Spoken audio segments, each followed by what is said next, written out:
কবিতা কে দেয় পরমায়ু বিসর্জন? কবি সুনীল গঙ্গোপাধ্যায়।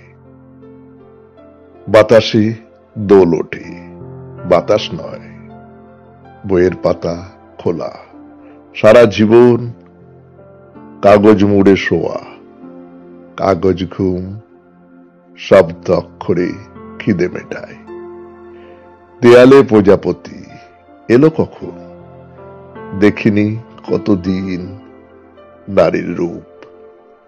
শুধু রূপ নয়, অভিমানের ভেতরে বিদ্যুৎ, ছন্দমিল, রক্ত গধূলিতে নদীর তীর, ওপারে ঝাউবন দৃশ্য নয়, শব্দ ভেঙে ভেঙে খেলার ছল। যদি বা নদী আছে, আকাশ নেই, খেলারও শেষ নেই।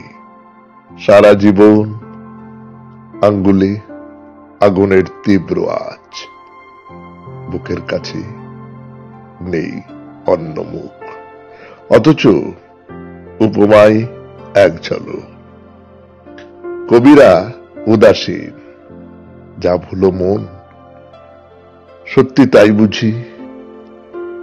তবে এখন 7টি মাত্রায় প্রখর কান, কে দেয় পরমায়ু বিসর্জন?